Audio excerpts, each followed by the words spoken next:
I'm just back from a fantastic trip to Svalbard. Along the way, I saw some incredible places all along the Norwegian coast.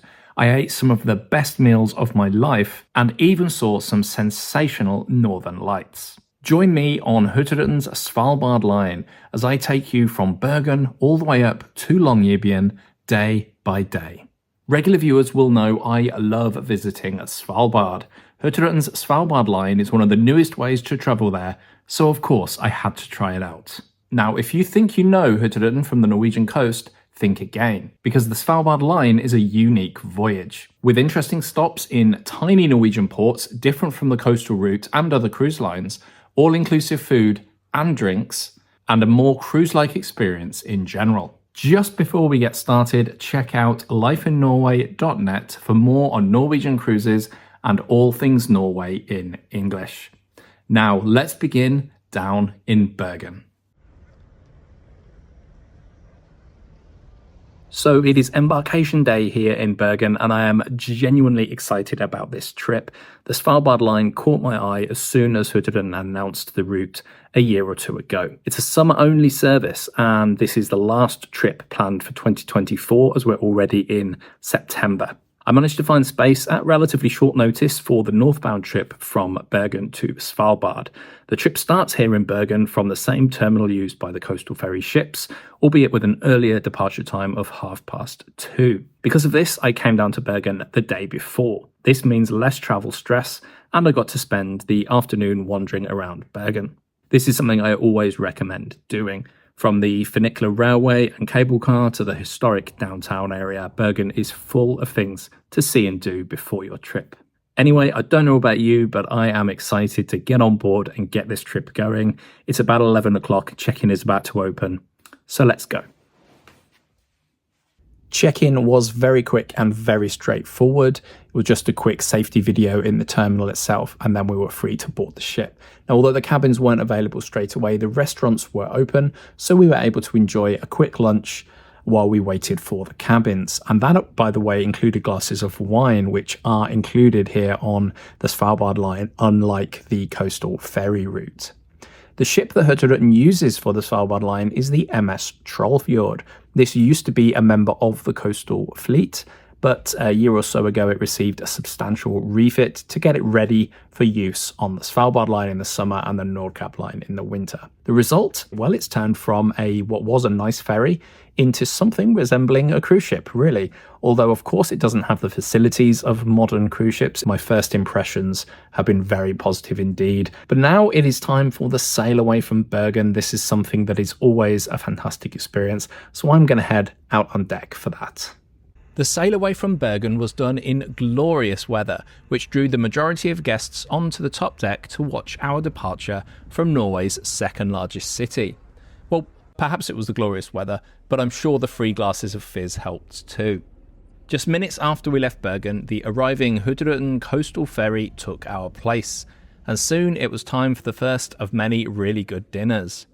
The captain then introduced his senior officers in the bar, before many people, including me, stayed out on deck to watch the sunset, before finally getting around to unpacking. I was actually planning on staying on the ship this morning, but I made the last-minute decision to take the Romsdal gondola, the cable car essentially, up to this mountain, and my gosh, what a good decision that was. Just look at this view. The Romsdal gondola is not cheap, but for views like this, I'd say it's worth it. But you don't have to pay anything to get these views, as a hiking trail snakes its way up the mountain too, something which a few passengers and quite a few of the crew undertook. If you want the true Norwegian experience, this is most definitely an activity for you. At the top of the mountain you'll find a restaurant, several walkways, and this old mountain shelter that gives a glimpse of Norwegian mountain hiking culture. On the way back down, I got this great view of our ship, the Trollfjord. Back down at ground level, a group from the ship were heading off onto the Golden Train, a sightseeing tour along part of Norway's scenic Romsdal Railway. Back on the ship, I enjoyed my first of several visits to Aran, the Sami-themed brasserie on board. I enjoyed this reindeer shank, which had been recommended to me by my waitress from breakfast, Tina, and yes, it was just as good as it looked. I even found room for this poached pear dessert, highly recommended by the way. It's day 3 and we are well on the way to Trana, our destination for today, and one of the big reasons I actually chose to do the northbound voyage on the Svalbard line. I'm really looking forward to the arrival, but we don't actually get there until 3 o'clock this afternoon. Now, as we left Åndalsnes around the same time yesterday, that means we've had about 24 hours. That's given me a lot of time to explore the ship and make sure I've seen everything. But there has also been no shortage of things to see and do. Just like the coastal route ferries, we have been sailing very close to the Norwegian coastline. That means we have seen Hurtigruten mountain this morning and the Seven Sisters mountain range. But there's also been a couple of lectures in the small lecture hall, including one from one of the coastal experience team, Daniel, who talked about his life growing up in Lofoten, which was really, really interesting. It's almost time for our arrival at Trana now, so I'm going to head out on deck and hopefully we're going to have a very spectacular arrival at these islands. And here is Trana looming out of the sea in the distance, just half an hour or so away now. As Trana loomed ever closer, many guests gathered outside for a cooking demonstration and tasting hosted by the head chef. Before too long we were docked in Trana and I joined a cultural walk hosted by Ramona, who'd grown up on the islands. This was a great way to see some of the island's highlights, not to mention to get some exercise after all the great food on the trip so far. This cute little chapel was a particular highlight, and I loved this Northern Lights image inside. Ramona talked about life on the island and also about the annual music festival, the Trana Festival, which brings a few thousand people to this remote place each summer. The tour finished at the local pub, where we enjoyed a fish cake and a beer, of course. When I got back on the ship, I had totally forgotten about the Arctic Circle crossing, which took place at around 9:30 during the evening, and a surprisingly high number of people joined the team out on deck to celebrate. If you've never crossed the Arctic Circle before, I won't spoil the surprise, but a lot of people joined in the fun.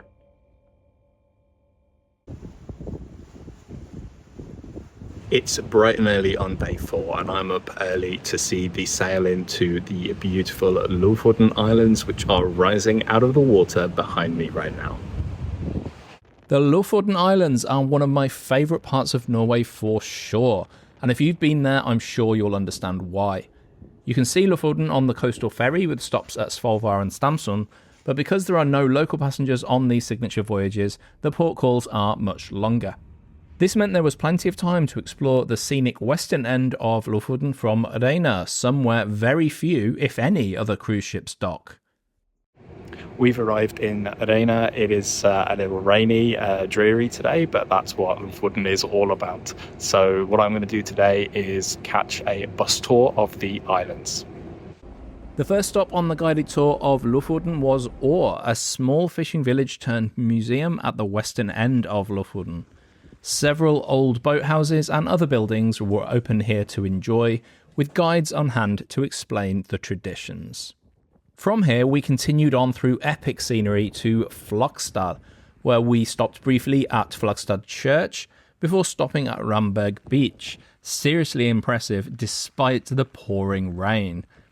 We then took shelter and got to enjoy a local fish soup, which was delicious, before boarding the bus back to Reina via one more picturesque stop. If you look closely, you'll see our ship here. We're now back at the ship after the quick tour of the western end of the Lofoten Islands. It's starting to rain once again, so I'm going to head on aboard and hopefully the weather will clear so that we can get some great mountainous scenery this afternoon as we leave and sail along the Lofoten Wall. Although it was a little wet and windy as we left Reina, there was plenty to see and do from the ship windows, but also in the lecture hall, where there was a lecture about the flora and fauna of northern Norway, followed by the daily gathering. There's been daily gatherings every day, and that's a place where information is shared about the upcoming day, the route we're sailing, the port, information about the ports and the excursions available, but also a little bit of Norwegian culture, such as learning a few Norwegian words and playing some Norwegian music. and also announcing the winner of the daily photo competition. So there's a lot that actually goes on in these daily gatherings. They're similar to what's on offer on the coastal route, but there are a couple of extra lectures on this signature voyage, the Svalbard line.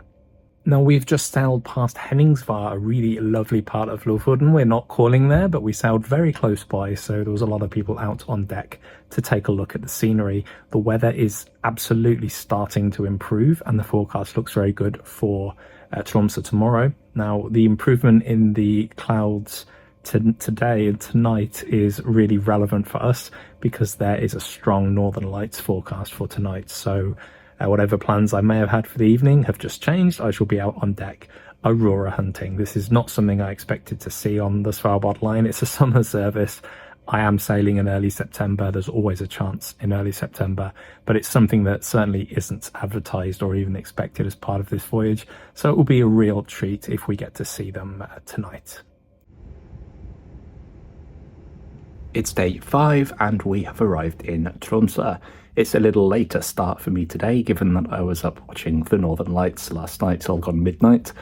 And we've actually already arrived in Tromsø when I awoke this morning. Now, as this is a port I've been to many times before, I'm actually going to stay on the ship today and just finish filming a ship tour that I've got coming up for you. Most guests, of course, are heading off on excursions, so I imagine the ship will be nice and quiet. It also gives me an opportunity to talk about the food, something I haven't done yet, but I absolutely must mention it because it's become a major part of this voyage. The food on board has been an absolute highlight of the experience so far, and it's a step above the coastal voyage, and the food on the coastal voyage is already pretty good. So all passengers here on Trollfjord on the signature voyages are on an all-inclusive basis. So that's all-inclusive drinks, far more actually than I would have expected. It's not just the basic drinks, there's actually a decent amount to choose from. All passengers are assigned a table for dinner. It's a fixed seating, often on a shared table. There's also the brasserie Aran, which is Sami-themed, really interesting menu. And that's open from 12 o'clock through till I think it's 9. And that's actually included for all guests, and there's no reservations, you just show up. Then there's Rust, which is a premium restaurant. You often find these on the coastal ferries as well. And Rust is included for guests staying in suites, and it comes at a small additional charge if you're not. The cuisine on board is quite heavily seafood focused, but it's not exclusively seafood. So if you're not a fan of fish, you do have other choices, especially in Aran, which has a lot more meat on the menu. Every restaurant and every menu, which changes through the cruise, of course, also has vegetarian and or vegan options. The kitchen are really good at adapting the menu to your requirements if, like me, you have an allergy, for example.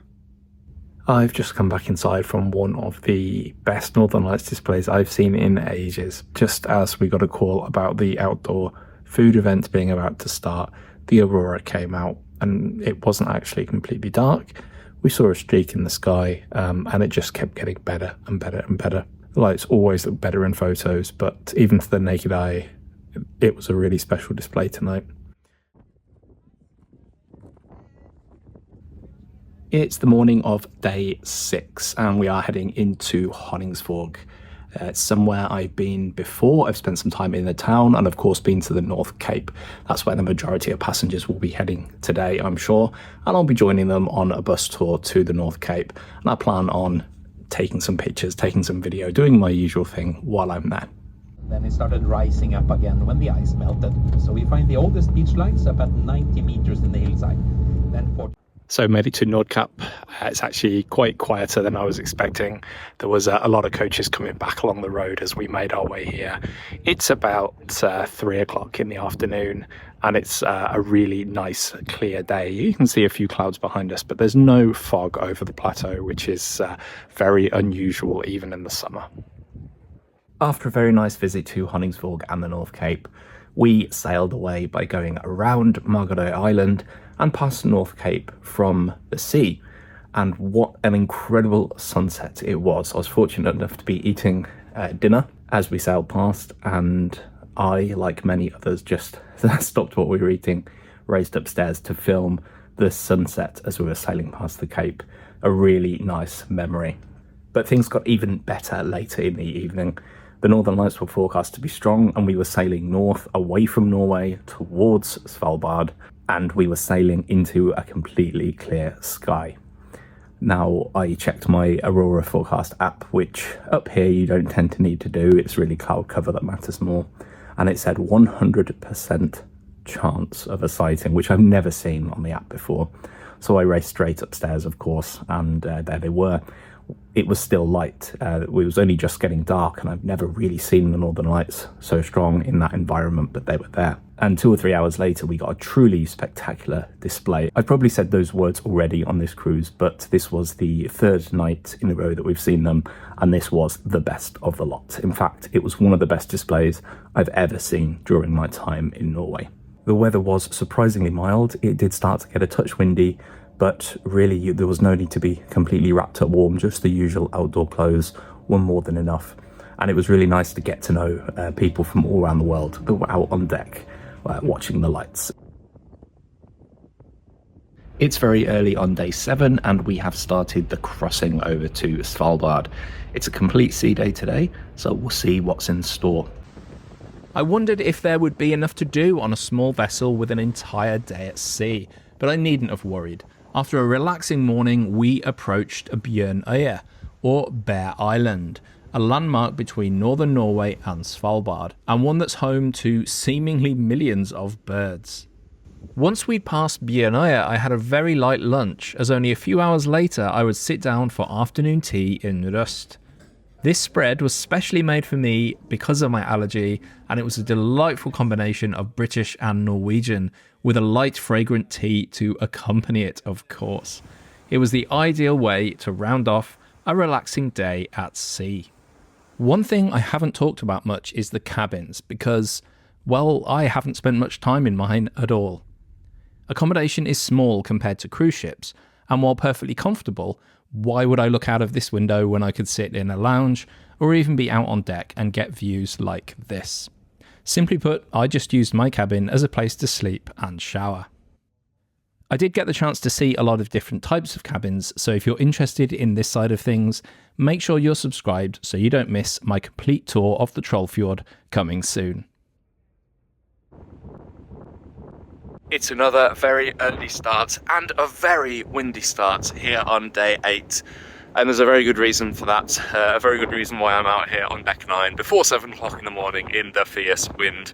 And that's because the Svalbard line here on day 8 has come to its conclusion, at least for me and those of us doing the northbound leg, because behind me is Spitsbergen, the main island in the Svalbard archipelago, and it's an absolutely stunning morning despite the windy weather. I don't know if you can see on the camera, but the way the sun is breaking through the clouds over it, it's just beautiful, and it's bringing quite a lot of people actually out into it. Although they're being sensible and hiding around the corner where they're a little better protected from the wind. Well, I was planning on packing this morning as I have to have my bag ready by 10 AM ready for arrival in Longyearbyen, but here we are at Barentsburg. We sailed right up. This is somewhere I've been past before, but I've never been this close, so I couldn't miss this opportunity to take a closer look at the Russian settlement here on Svalbard. Well, we are almost at Longyearbyen. I have finally finished packing, despite the captain taking the ship into some beautiful fjords this morning, which meant I had to rush out on deck and take some footage, of course, because this was truly spectacular arrival into Svalbard. Previously, when I've sailed here on ships, we've visited glaciers, but we haven't explored the East Fjord like we have this morning. So this has been a real treat. I didn't expect to get so close to the land as we arrived here in Svalbard this morning. And as we arrive in Longyearbyen, it gives me a chance to reflect a little bit on the journey on the Svalbard line at Northbound. I do wish I was staying on to go southbound, but this is a pricey journey, and it's 2 weeks is the full round trip from Bergen. So 1 week sailing north, and then being able to, of course, spend a couple days in Longyearbyen is, I think, a really good way to experience the Svalbard line. I've thoroughly enjoyed my week on the Trollfjord. I really like what Hurtigruten have done with this ship. They've essentially turned it into a small cruise ship. The lounges, bars are very comfortable. There are large windows throughout the ship, so you're never going to miss anything, even if you're at dinner or enjoying a drink in the bar, or even in your cabin, unless, of course, you're in an inside cabin. But if you have an outside cabin or you're sat in one of the lounges, you will always see something outside the window. The food has been absolutely fantastic, a real elevation from the offer on the coastal route, which is already good. And I wouldn't hesitate to book another trip on the Svalbard line, or perhaps the North Cape line, the winter equivalent of this trip, where you're going to see different ports and, of course, different scenery at that time of year as well. But although my time on the Trollfjord has come to an end, this is not the end of my trip. I booked the northbound leg very deliberately so I could spend a couple days in Longyearbyen, a place that I've always found fascinating on previous visits. I'm really looking forward to just hanging around in the town, meeting some people, seeing what's going on, what's new in one of the most fascinating places in the world. So I didn't do a great deal last night. I just needed to rest after all the excitement of the past week. My accommodation here in Longyearbyen is Funkon Lodge, which is the building you see behind me. Although it looks functional, a simple place, it's actually a very nice hotel indeed, as you can see from these images. And today it is a little damp this morning, a little bit grey, but it's actually quite mild. Maybe it'll rain a little bit, I don't know. I've got my raincoat just in case. Today I'm simply going to take a wander around the town and see what's changed here in Longyearbyen. The weather and light in Longyearbyen were fascinating, as always.